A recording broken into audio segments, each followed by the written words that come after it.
Assalamu alaikum wa rahmatullahi wa barakatuhu. Rabbi shrah li sadri wa yassir li amri wahlul uqdatam min lisani yafqahu qawli. Rabbi zidni ilman. Ameen. Eid Mubarak to all of you. I hope you had a blessed Eid yesterday. Today, inshallah, we'll begin our class number 3. And I have forwarded an agenda to you all through WhatsApp. We'll begin our class with a recap of what we had learned in the last class, class number 2. So if you would recall, in the last class, we discussed about the definite nouns and the indefinite nouns. Just a quick recap, right? Just to refresh our minds. And then we'll apply that knowledge in today's class too when we do our lesson, and then we'll probably review some of the ayahs of Quran just to see how we can apply that knowledge while it comes to the recitation, or when we read Quran, how we would apply that knowledge. So, what is a definite noun? A quick recap. A definite noun is a noun which is very specific in nature. For example, there's an example we quoted last time. If I ask you to go into a bookstore and buy a book, when I say buy a book, you can walk into a store and you can buy any book, right? There is no specific book mentioned here. That is an indefinite noun. But when I ask you to go into a bookstore and buy the book, that means we are talking about a specific noun, which is a definite noun. In the last class, we also discussed how to convert an indefinite noun into a definite noun. For example, baitun, a house, we can convert it into a definite noun by bringing a particle al, and then tanween is gone, and then we'll have a single dhamma, al baitu, the house.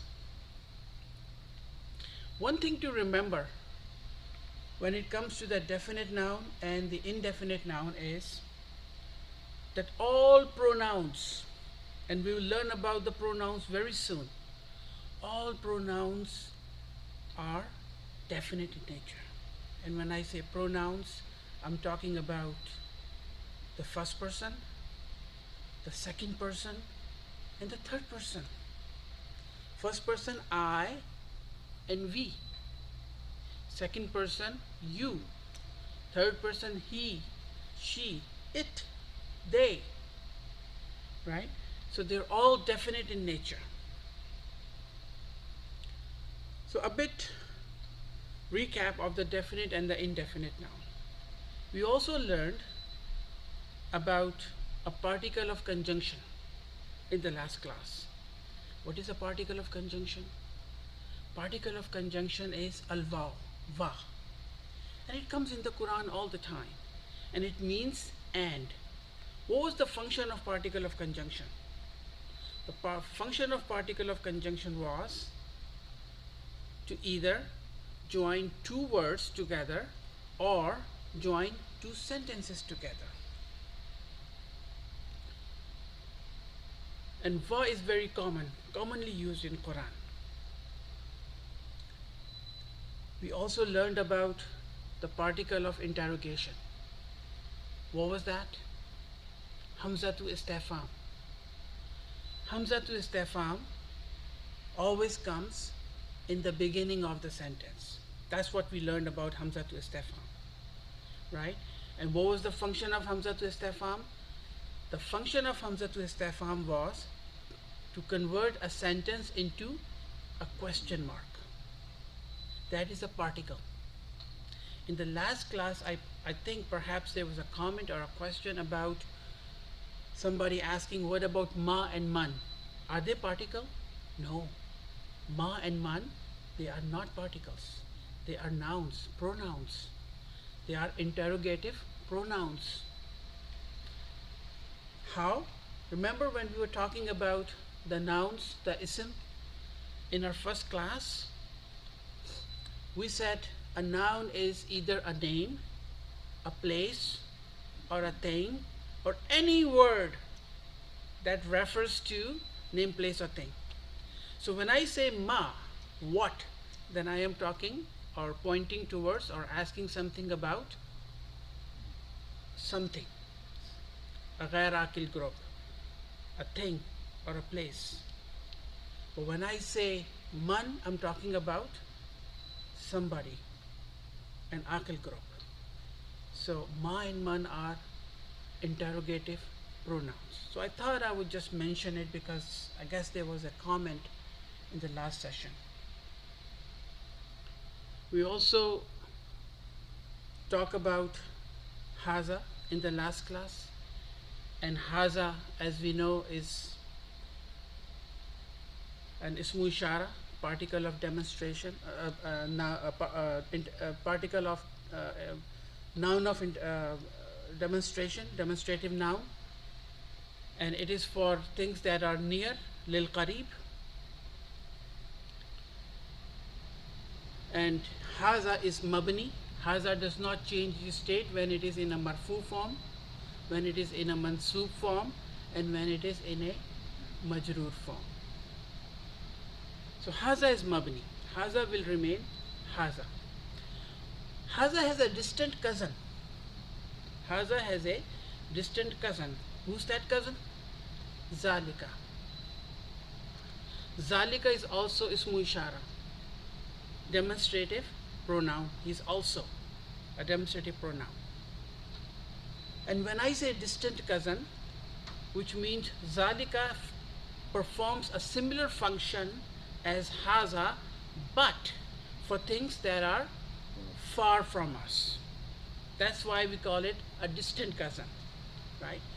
So Zalika and haza pretty much perform a same function, but the difference between the two is the proximity. Haza is something that is closer to us, near to us. Zalika, that is something far from us. So that is the difference between haza and zalika. So in lesson number 2 today, we will be learning about zalika, right? So we will inshallah begin our lesson number 2. Now in lesson number 2, we will not just do the lesson as is. We will twist our minds. We will explore a bit more in that lesson to try and apply the knowledge that we have learned so far, so that our concepts are more clear.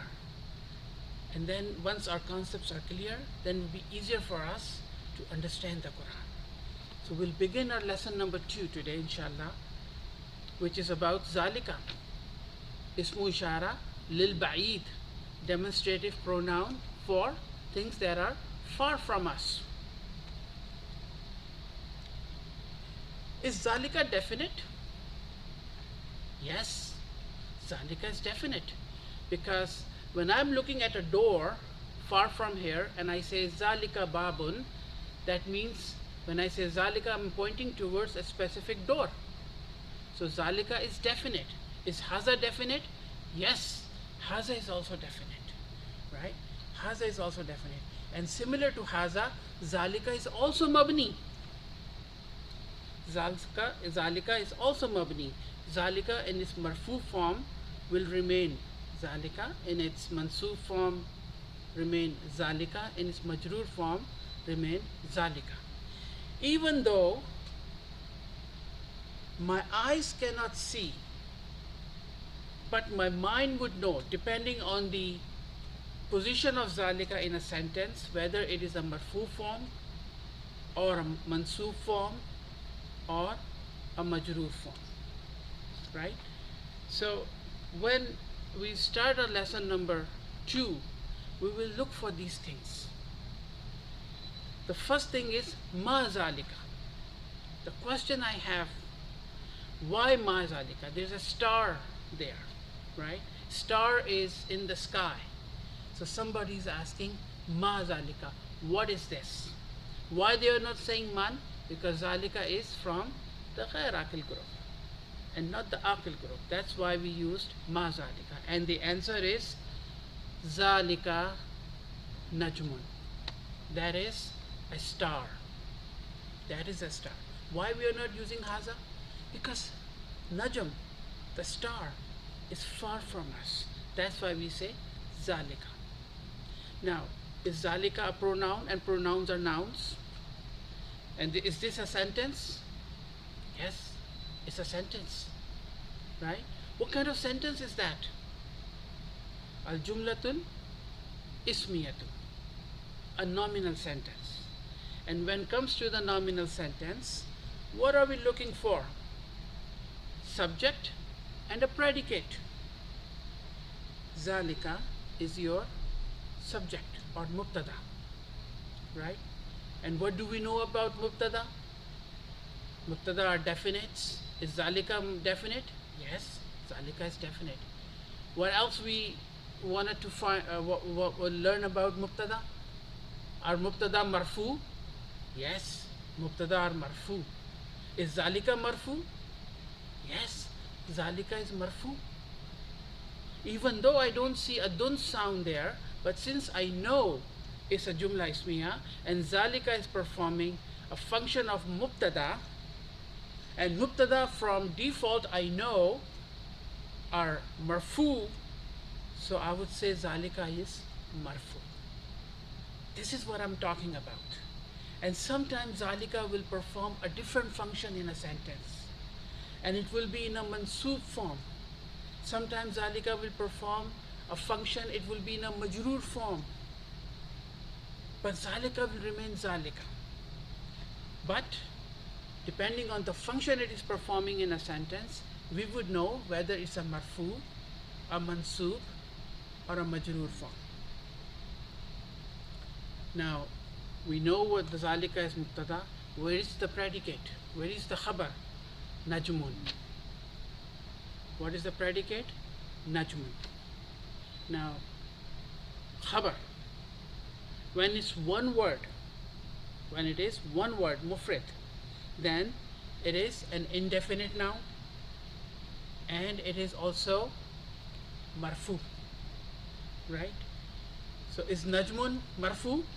Yes, najmun is marfu. Is it indefinite? Yes, it is indefinite. That is your very basic jumlatul ismiya or a nominal sentence. The next one, haza masjidun. Now, even though there's a masjid, a diagram of a masjid in the book, but we know from default, since the person who's saying haza masjidun, we know by default the masjid is very close to him, right? That's why this person is using the demonstrative pronoun haza. Again, it's a jumla ismiya. We are looking for mubtada and khabar. Haza is your mubtada, masjidun is your khabar. Wazalika baytun. What is this waw? Harfu atfin, particle of conjunction, right? And it is joining two jumla ismiya here. The first one was haza masjidun. The second one is zalika baytun. Zalika is ismu ishara lil ba'id. There is a house. This is a masjid and there is a house. See the difference? So in Quran sometimes Allah subhanahu wa ta'ala will be using a demonstrative pronoun haza. Sometimes he'll be using demonstrative pronoun zalika, right? So then we should be looking for it and pondering about it. Why haza is used sometimes and why zalika is used sometimes. In this case, harfu atf is basically joining the two jumla ismiya, the two nominal sentences. The next one is haza hisanun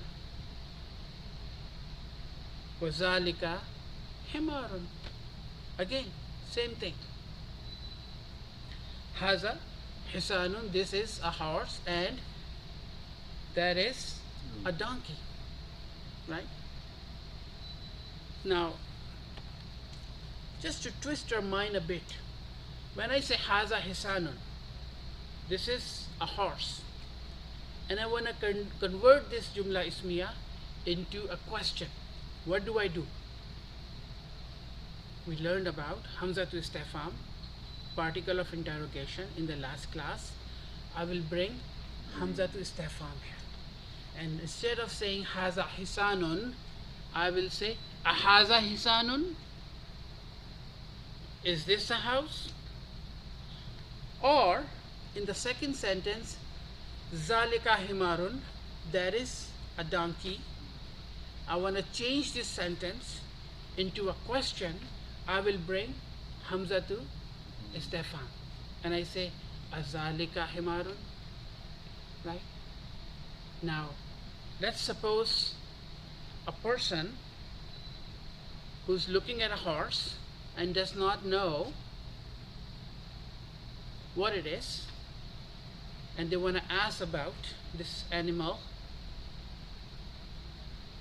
and this horse is near to this person. Would they bring is mahaza or manhaza? Of course, mahaza, right? Because horse is from the ghair aqil group, and we had defined the ghair aqil group and the aqil group in the last class. So the person would say mahaza, what is this? And the answer will be haza hisanu, this is a horse. Another thing that we learned about harful jawab, right? The particle of answer. What were those? There were two of them we learned, if you recall. La and nam, right? La means no, and naam means yes, right? So if somebody is asking about a horse, ahaza hisanun, is this a horse? And it is a horse. Would you say la, or would you say naam? You say naam, yes. Naam, yes. Haza hisanun, this is a horse. And if a person is pointing towards a donkey, hisanun, himarun, and then say ahaza hisanun, you say la, no, haza himarun. Why am I doing all these things?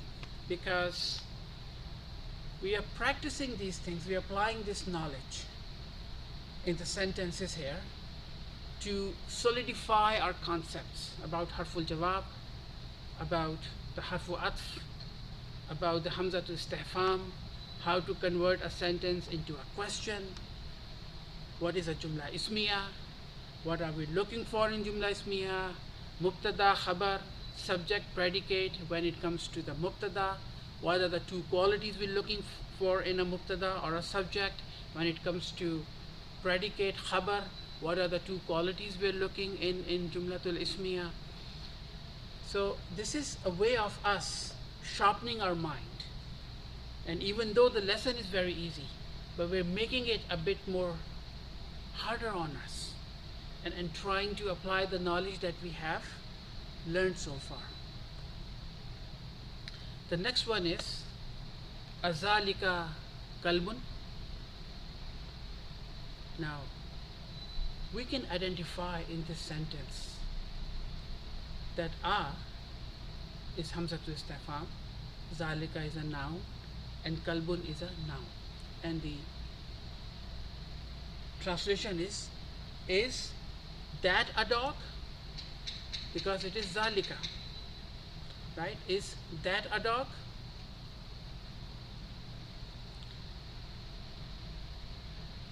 And the answer is la. What is la? Harful jawab. La is harful jawab. No. Zalika kittun. That is a cat. That is a cat. The next one is ma zalika. Ma zalika. What is that? Now why are we using ma here? Because it is from the ghair aqil group. Ma. We say ma zalika. What is that? The answer is zalika sarirun. That is a bed. That is a bed. Instead of asking ma zalika, what is that? If somebody is asking, is that a bed? Azalika sarirun? Azalika sarirun?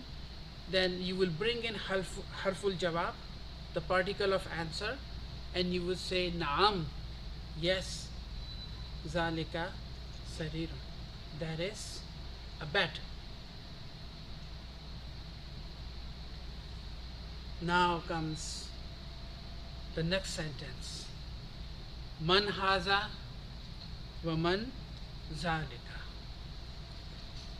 Man haza wa man zalika. Now, reading this through this sentence, what we know, the person is asking about the aqil group or the ghair aqil group. Immediately our mind will comprehend the person is asking about the aqil group, because the person is using man, right? Man, which is for aqil group.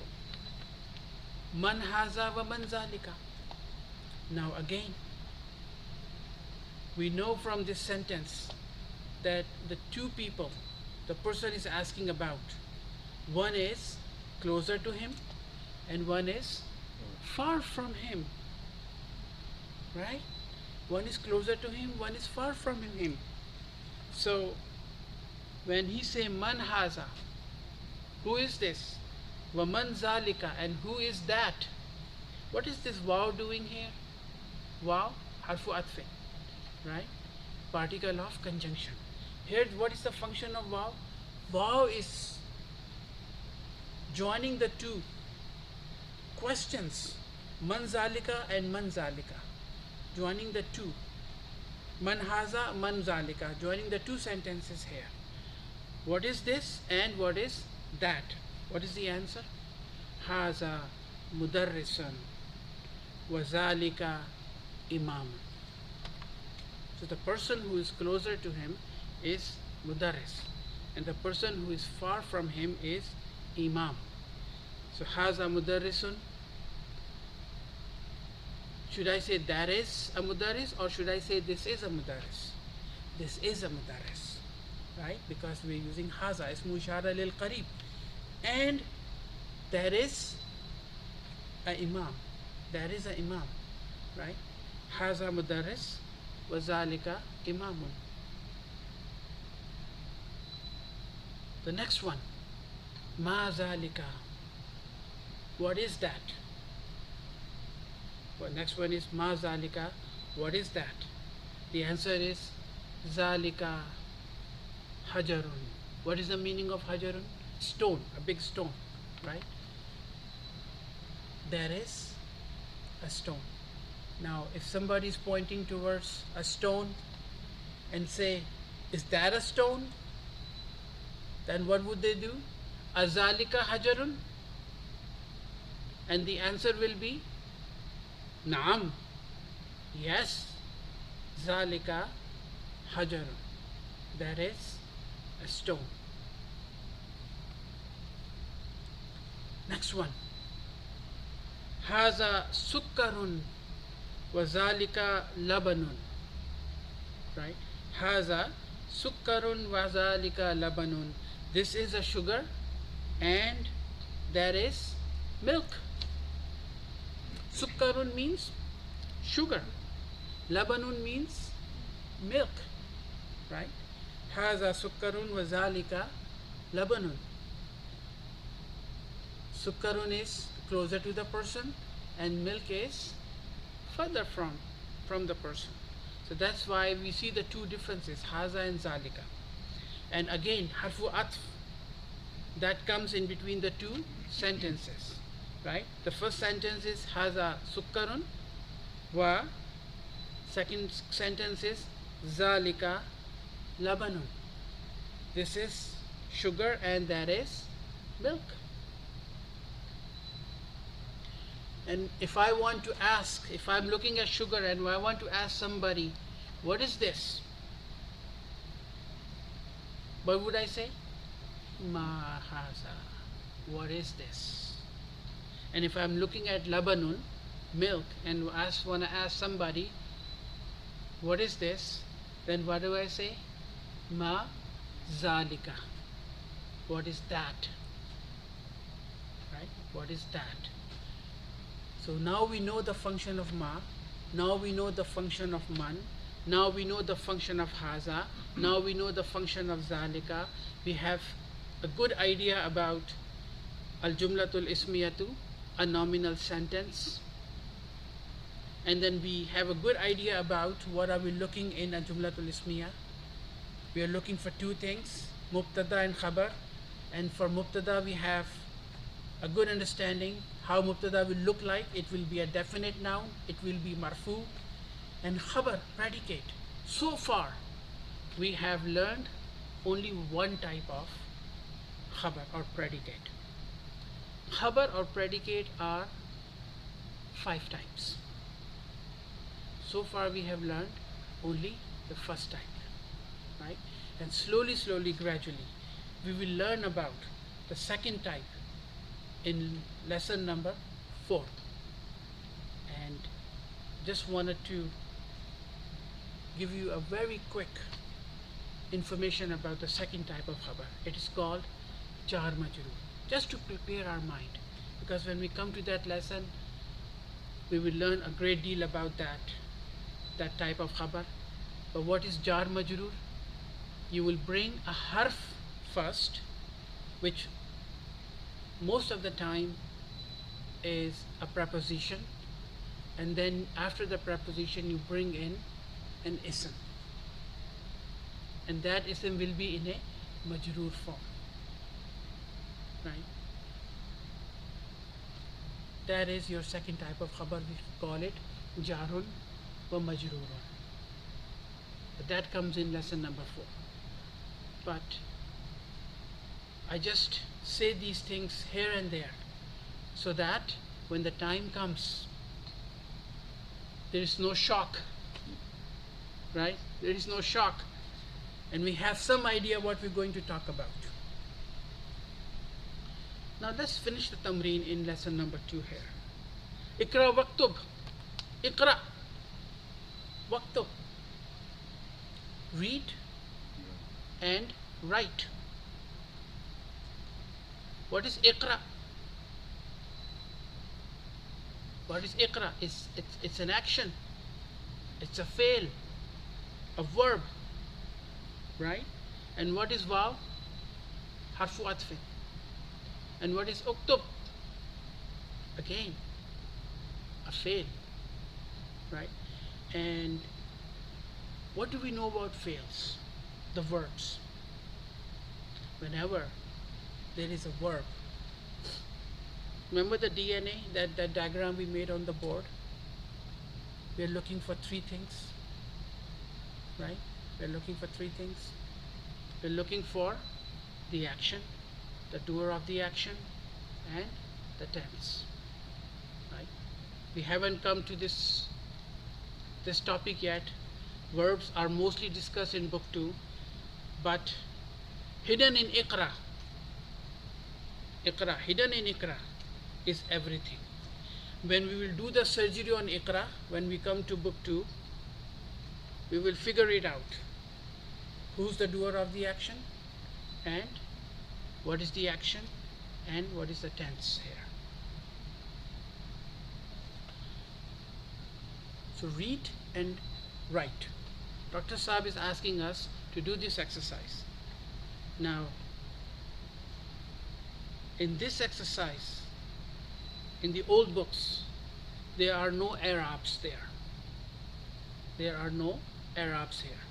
So I would encourage everybody to put the Arabs. Why? Because when you put the Arabs, you need to think and ponder upon, should I make it a marfu? Should I make it a mansub? Or should I make it a majrur? Right? So these are very good exercise.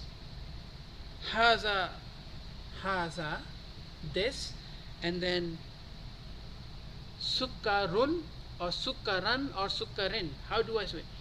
This is a predicate, a khabar, and khabar is one word. When the khabar is one word, it is in a marfu form. So we say haza sukkarun. So you put a tanween there with a dhamma, right? Wazalika laba nun. Right? Now, even though the Arabs are not there in the exercise, we know that this is a Jumla Ismiya.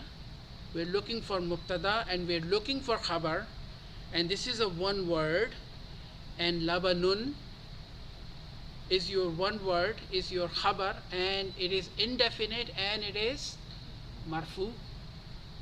So you will put a Tanween there with a Dhamma.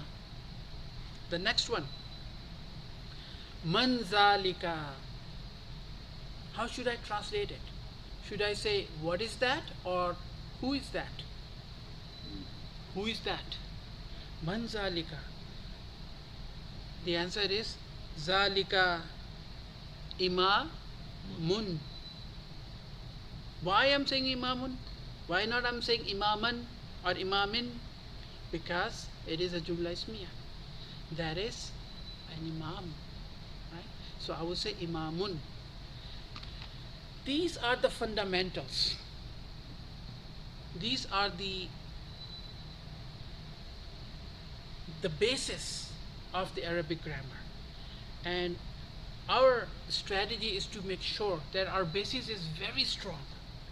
So when it comes to book 2 and book 3, we have a very good understanding about how the sentences are constructed and how they change their forms from marfu to a mansub to a majroor form. And in book 2 will be very easy for us.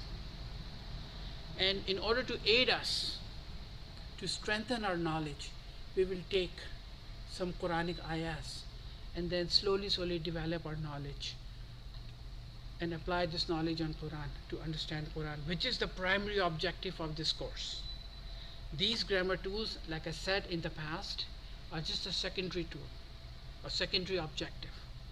But once we have those tools in our toolbox, we will apply that knowledge to achieve our primary objective. The next one is Azalika Kittun. What is the translation? Is that a cat? The answer is La. No. Zalika Kalbun. That is a dog. No, that is a dog. What is La? One thing I want to tell about La. La comes in many flavors. La comes in many flavors in the language of Quran. We are only learning about a very basic flavor right now, which is harful jawab, right? But La will strengthen itself in flavor. Sometime La will come in an order. Sometime La will come in an absolute negation. Sometime La will change its form and bring a more emphasized flavor into it. And we learn about those laws. And then once we know about those laws, and understand the emotions behind what is the function that La is performing in that sentence and how it is bringing the emotions and emphasis, then this La will look like a very basic flavor of La. And I'm so desperate to tell you everything about La, but in an appropriate time, because I don't want to rush it. But inshallah we will learn about the different flavors of La in book 2, inshallah. Ma haza. What is this? Haza hajarun. This is a stone. This is a stone. And why did I say hajarun? Marfu form, because this is jumla ismiya. Right? Al kalimatul jadidatu imamun. Hajarun. Hajarun means stone. Imamun means leader. Sukkarun, sugar. Labanun, milk. So one thing then we will slowly develop over the course of our study is the vocabulary. And vocabulary when it comes to the Quran. Now one way of doing it is to find a Quran with the word-to-word translation. Right? With the word-to-word translation. And then whenever we read a word, we look for that translation.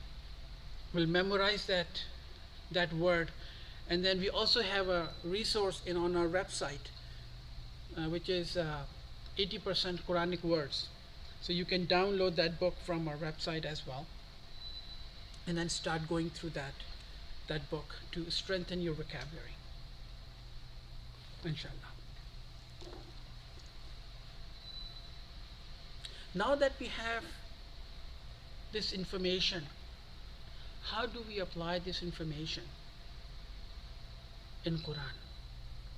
And I had shared few ayahs of Quran with you all. We're not going to do a greater grammatical analysis of those ayahs. No, we are not. But at least whatever we know, we will try and then try to identify the word and then different aspects about that word. So the first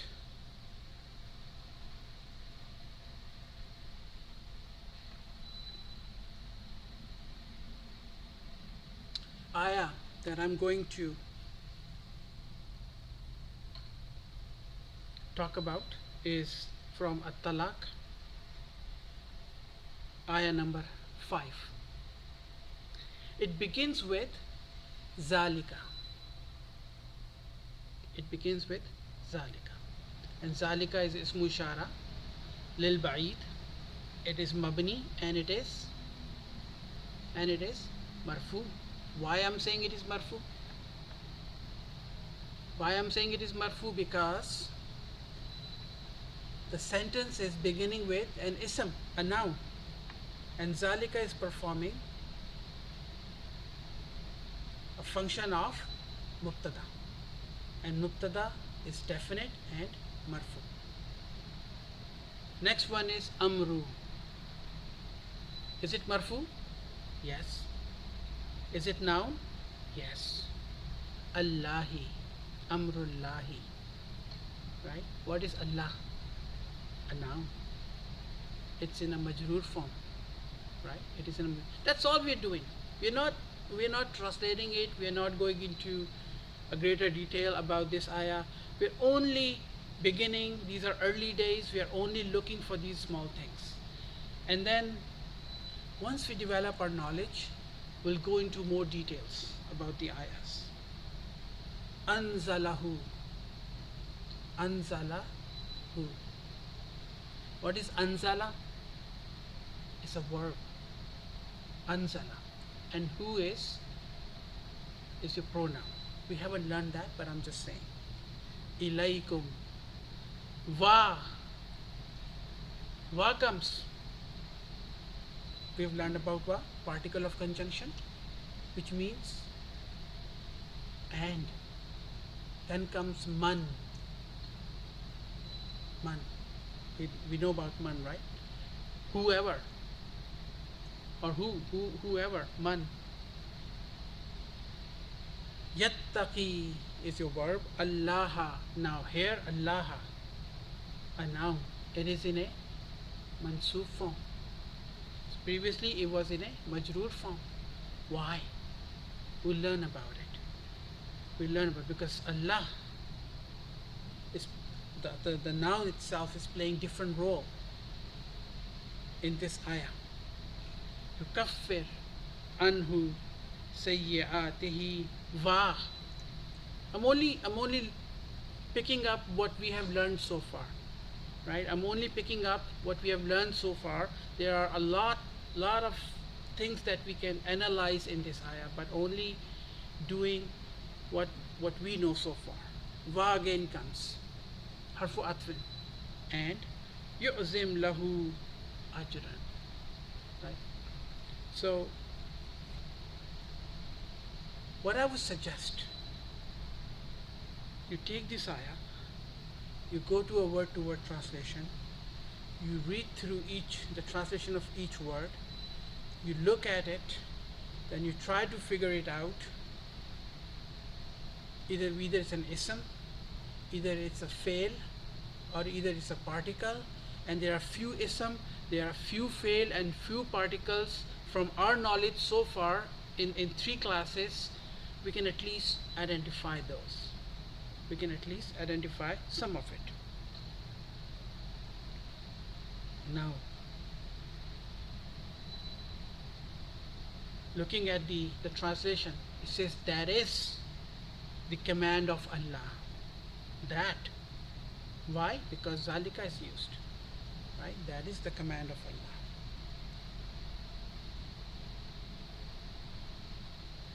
The next one we're going to review the ayah, and this is from Suratul An-Naba, ayah number 39. It begins with zalika again. Zalika. So from our knowledge, what we have learned, we immediately know that it is a Jumla Ismiya. Right? We immediately know this is a Jumla Ismiya. And we know this is the Muqtada. I'm not going into the grammatical analysis of the ayah, because we have not learned a lot of things so far to grammatically analyze this ayah. I'm only going to be pointing the things that we know. Al-yawmu, a noun. Right? No need to do grammatical analysis. Just look at the word. Al-yawmu. Is it a noun? Yes. It is marfu? Yes. Is it definite? Yes. Why is it definite? Al comes. Al is there. So remember I said, when the particle al comes, then it is a definite noun. Al-haqqu, again a noun, a marfu form, and a definite noun. Fa comes. Fa is a harfu. We will learn about fa a bit more.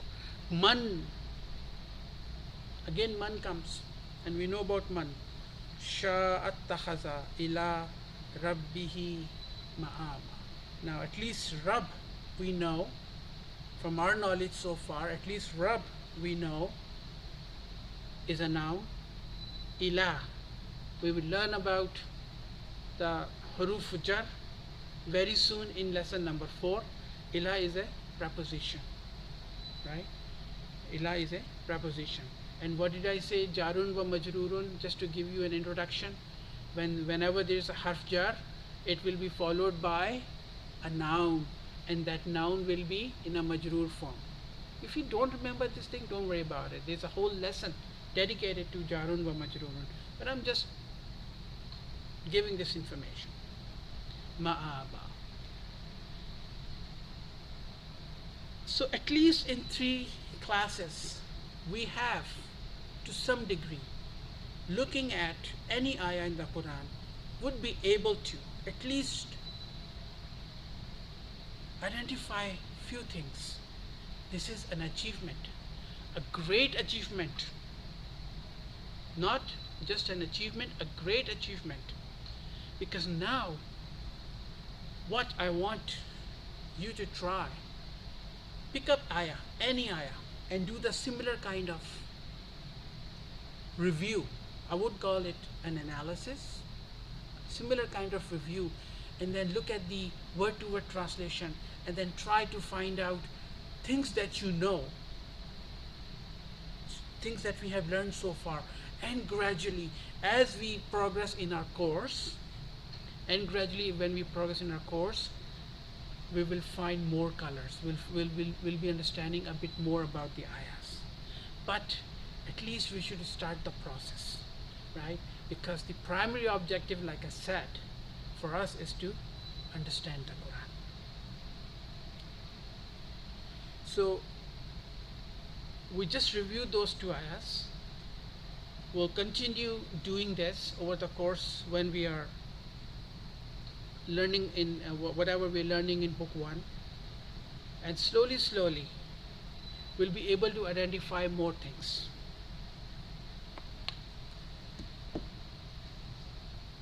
And Ambai, I don't know, I'll pause here for now if there is any comment or anything. No question. No question, no comments. Jazakallah. The last section of our agenda is start lesson number 3. And we are not going to finish lesson number 3 today. We are only going to do the first page. And that page is very easy.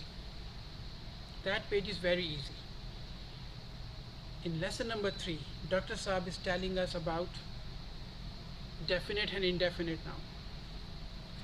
Dr. Saab is telling us about definite and indefinite noun. But have we know already about definite and indefinite noun? Yes. We have. You see, that's how our strategy is. Before the lesson begins, we will prepare ourselves, and when the lesson comes, it will be very easy for us. So, lesson number 3, Dr. Saab is talking about Baitun and Al-Baitun.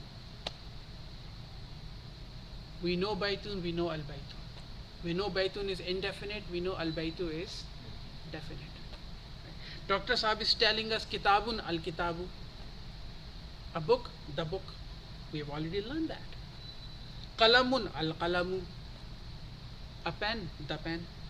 Jamalun Al-Jamalu, a camel, the camel. Right?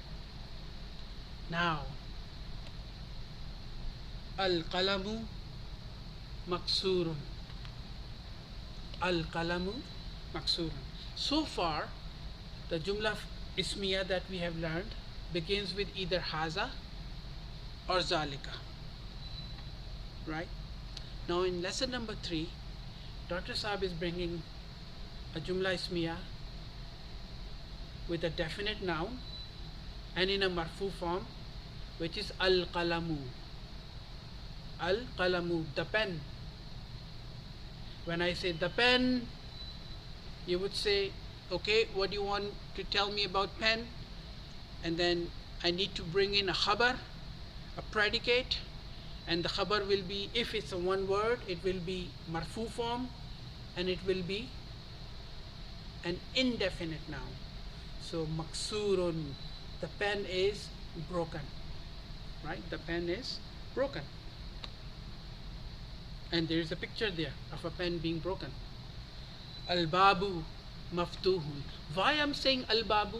Why I'm not saying al-babun? Because the particle al will change the tanween into single dhamma. Baitun al-baitu. So the sentence here is al-babu maftuhun. The door is open. Is al-babu definite? Yes. Is it marfu? Yes. So it is our mubtada, right? The subject.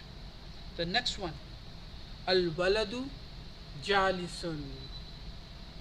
The boy is sitting. The boy is sitting. Al-waladu. Is it definite? Is it marfu? Yes. Then waw comes. We know what waw is. Harfu atfin. Al-mudarrisu waqifun.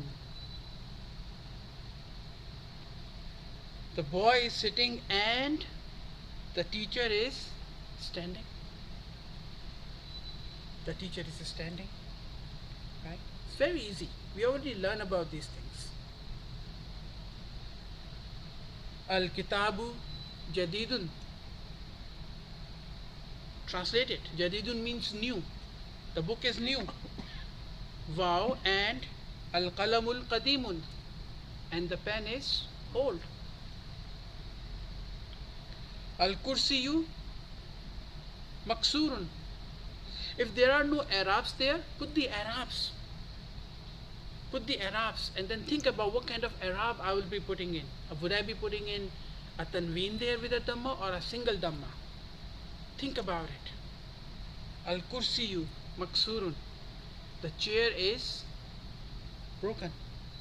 Al-ma'u baridun. The water is cold. Al-baytu qaribun. Al-baytu qaribun. The house is near. Wal masjidu ba'idun. And the masjid is far. What happens if I take the al out here? Al-baytu qaribun. What happens? Now again we are twisting our minds. What happens if I take the al out? Baytu will change into baytun. Then it will be baytun qaribun. It's not a jumla ismiya anymore. It's not a jumla ismiya anymore, because we know in jumla ismiya the mubtada has to be definite, right? We'll learn about that a bit more. I just wanted to give you this information because sometimes we talk about adjectives and we learn about adjectives pretty soon. Al-labanu harun. The milk is hot. Harun means hot. If you don't know the meaning, just write it down on the book, right? Write it down on the book and then also put the Arabs there so that next time when you open up the book, it's easy for you. Al-himaru saghirun wal-hisanu kabirun. Al-himar, the donkey, is small and the horse is big. Al-mindilu wasikhun. What is the mindil? Handkerchief. Al-mindilu. The handkerchief, wasikhun, dirty, is dirty, right? The handkerchief is dirty. What happens if I take the al out from this sentence? What changes will happen into the sentence? Mindilun wasikhun. Then I wouldn't translate it as right now I'm translating it as the handkerchief is dirty. When I say mandilun wasikhun, dirty handkerchief. It's not a sentence anymore. Dirty handkerchief. That's it. It's a phrase. It's a statement. It's not a jumla anymore. Dirty handkerchief. That's all it is. So I'm just giving this information in advance because these topics are coming in the lessons ahead of us. Al-qamaru jamilun. The moon is beautiful, right? Al-qamaru jamilun. Al-qamaru mubtada, definite and marfu. Al-hajaru saqilun. The stone is heavy. Wal-waraku. Waraku means page. Khafifun. It's light in weight. It's light in weight. Al-qamisu nazifun. The shirt is clean. Very easy lesson. And it's only one page. We'll do the tamarin, the exercises, in the next lesson, inshallah. Are there any questions, Inambai, or comments? No questions, no comments. So we will finish our class today with a dua, because we make a lot of mistakes, and those are honest mistakes or unintentional mistakes, but still we would seek forgiveness from Allah subhanahu wa ta'ala in this effort. And the dua that I will make is لا يكلف الله نفسا إلا وسعها لها ما كسبت وعليها ما اكتسبت ربنا لا تؤاخذنا إن نسينا أو أخطأنا ربنا ولا تحمل علينا إسرا كما حملته على الذين من قبلنا ربنا ولا تحملنا ما لا طاقة لنا به واعف عنا واغفر لنا وارحمنا أنت مولانا فانصرنا على القوم الكافرين. السلام عليكم ورحمة الله وبركاته.